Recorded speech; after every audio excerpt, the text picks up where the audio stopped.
रहमत ड्रामे की अगली किस्त में भी वही सब तमाशे हैं जो आज के एपिसोड में हुआ।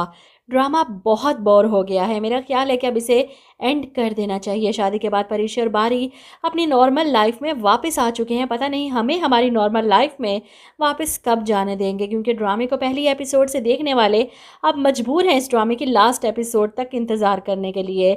एक तरफ बारी और परीक्षा अपने ऑफिस जाना शुरू हो चुके हैं। परीक्षा की भी छुट्टियां ख़त्म हो चुकी हैं और बारी इसे कभी नहीं रोकेगा जॉब करने से, क्योंकि वो जानता है कि परीक्षा जॉब करके अपने घर वालों का खर्चा उठा रही है।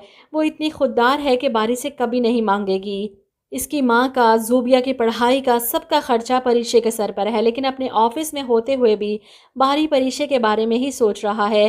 परीक्षा ने अपनी दूसरी जॉब छोड़ने के बारे में कुछ नहीं सोचा। वो बारी के ऑफिस में रीज्वाइन नहीं कर सकती, क्योंकि फिर तो बारी इसे कोई काम करने ही नहीं देगा। अभी भी इसे फ़ोन पर मुसलसल तंग कर रहा है, जिस पर परीक्षा कहती है, आपको कोई और काम नहीं? जवाब में बारी कहता है कि फ़िलहाल तो यही एक काम है मेरे पास, तुम्हें याद करना। इसकी बात पर परीक्षा शर्मा कर कहती है, और मैं सोच रही हूँ कि आपके डैड को कॉल करूँ और आपकी शिकायत लगाऊँ कि इनका बेटा ऑफिस में कोई काम नहीं कर रहा।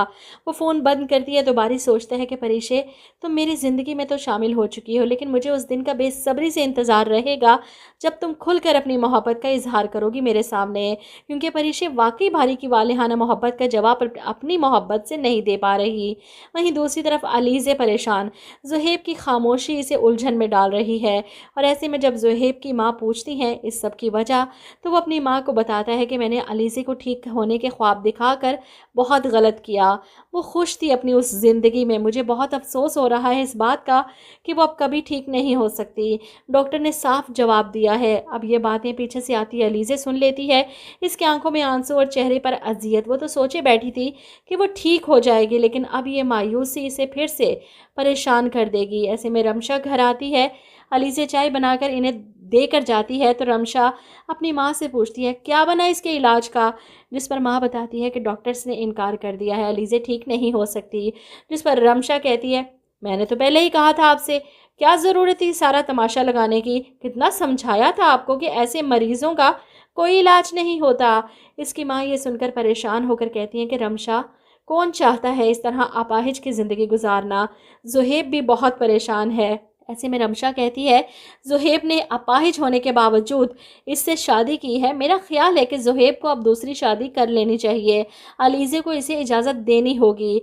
रमशा की बात सुनकर ना सिर्फ इसकी माँ परेशान होती हैं, बल्कि इन दोनों की बातें सुनती अलीज़े भी तड़प जाती है। मैं अपनी वजह से ज़ुहैब की ज़िंदगी बर्बाद नहीं होने दूंगी।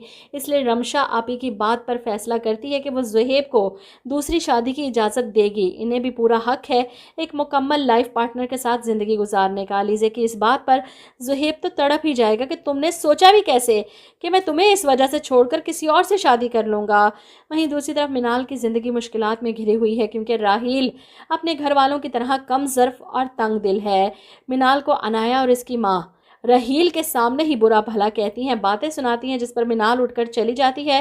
तो इस बात पर भी मिनाल का कसूर निकाला जाता है कि इसे किसी बात की तमीज़ नहीं। अब राहील शर्मिंदा अपनी बीवी की वजह से इसे आकर बातें सुनाता है कि तुम्हें अभी और इसी वक्त अनाया से जाकर माफ़ी मांगनी चाहिए, क्योंकि तुम्हारी वजह से इसका दिल दुखा है। ये सुनकर मिनाल तड़प ही जाती है, किस बात की माफ़ी? अगर गलती मेरी होती तो मैं इसके पाँव भी पकड़ लेती। अरे बारी की शादी क्या हो गई? सबके रवैये ही बदल गए मुझसे। इस पर राहील कहता है कि गलती तुम्हारी ही है, और गलती मान लेने से कोई छोटा बड़ा नहीं हो जाता। तुम्हें जाकर अनाया से माफ़ी मांगनी पड़ेगी अगर इस घर में रहना है तो। मिनाल राहील के मजबूर करने पर आखिरकार अनाया के पास जाकर बैठती है माफ़ी मांगने के लिए, लेकिन अनाया तो इसे मुँह ही नहीं लगाती। राहील जो वहीं दरवाजे के पास खड़ा था, इसका बस चलता तो मिनाल को अनाया के कदमों में बिठा देता, नाक रगड़कर इसके सामने माफ़ी मंगवा लेता। ऐसे शख्स को मोहब्बत के इतने बड़े बड़े दावे नहीं करने चाहिए जो अपने घर वालों के सामने अपनी बीवी की इज्जत ना करवा सके।